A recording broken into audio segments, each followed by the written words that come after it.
What's going on, everybody? KSA Chris here, Real Estate Blitz. Want to do a quick video for you. Um, and it's funny because I was sitting here going through all of my YouTube stuff, and I just noticed that somebody wrote a really cool comment with a really good question, so I figured I'd answer it. Before I get going, if you haven't seen my shirt, I'll talk about this in the next video. I started I don't know. I got tired of buying shirts at places and walking around with just another t-shirt that everybody else wears. So I started designing my own t-shirts so I could walk around and let people know I help people buy and sell homes. And I'm buying my own stuff that I enjoy designing that I think is funny. So I got one. I can't say the first word because then YouTube won't post it, but it says, huck your landlord, buy a house.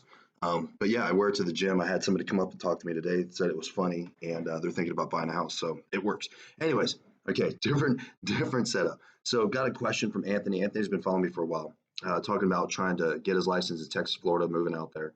And both great markets, absolutely great markets. But the question he asked, it says, do I have any recommendations as far as how to study for the exam? So, I can't talk about Florida or Texas because I don't live in Florida or Texas. I live in California.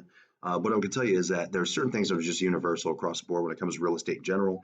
And I will tell you one of my tips, just the tip, right, for studying for the test. So I'm a huge fan of flashcards.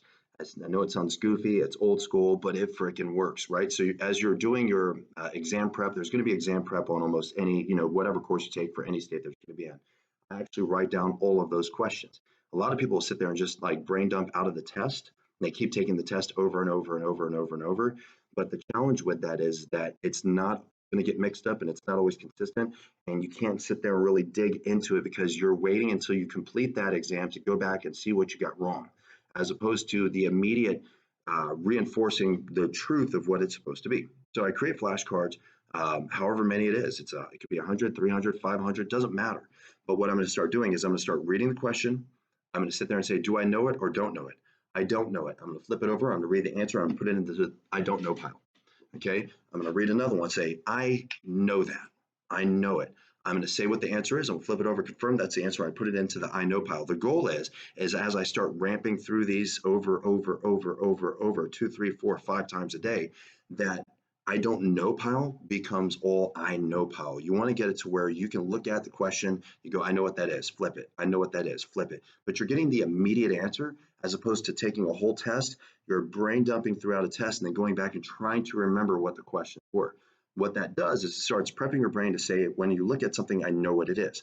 The goal when you sit down to do the test, and that's why like the last time I took the test, I think I maybe missed one. I think I maybe missed one question on the test. And it's just because I would sit there and I would see the question go, I know that. Now, here's what I would also recommend when you're actually taking the test. So that's A, prepping for the test. B, when you're actually taking the test, a little extra credit here. This is a recommendation I would give for you. When you're actually taking the test, if you don't know the answer, if you're sitting there and I'm sure for those of you that are test takers, have taken a lot of tests through the years, you already know this.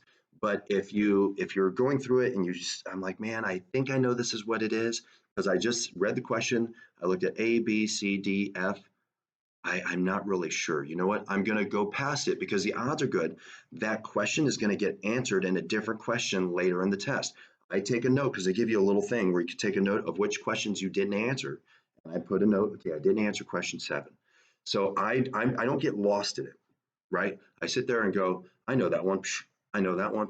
That one, I think it's this. You know what? I'll come back to it. I'm going to note question 7. I need to come back for question 7. On to the next question. The reason why for me, when I spend so much brain power thinking about this one question and I'm trying to guess, it starts shaking your confidence. And again, the odds are good it's going to get answered later in other questions, or it's going to refresh your mind later in other questions where you go, I know what that is. Or you're going to have confidence towards the end. You're like, dude, I knew everything except for there was 3 questions where I was kind of suspect. Let's go back and look at those 7. You know what? I think this is the best guess. And then you can do a best guess. So anyways, that's my recommendations, Anthony. So I told you, I literally just wrote them today. I'm like, I started writing and replying back to his comment. I says, it'd just be easier to create a video. So Anthony, hopefully this helps you out. There's a ton of different ways to study for it. I'm just trying to give you one quick tip that could probably help you out. All right, I appreciate it. Thank you. This is the thing. Okay, I'm going to do this too because I keep forgetting. If you're in Southern California, you're looking to join a team, hit me up. right? Because I'm always looking. We're in Southern California. Got two offices, one in Marietta, one in San Diego. So it's for South Riverside County, one in San Diego, but we stretch all the way to LA down. Second one, if you want to look me up in other places, hit me up on Instagram. It's KSA Kris with a K.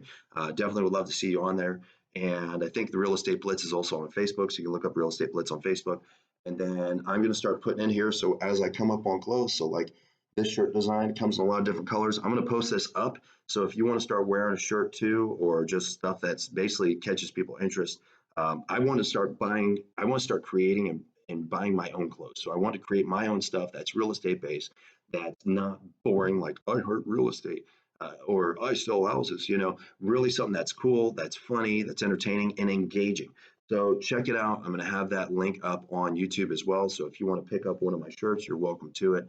Or one of my designs. I'm going to be creating like probably one or two designs a month because again, my goal it was a big goal of my year this year. I mean, I'm 4 months in and I just really started it. I got my second design getting ready, my third design getting ready to come out. My goal has been to create my own clothes that I wear.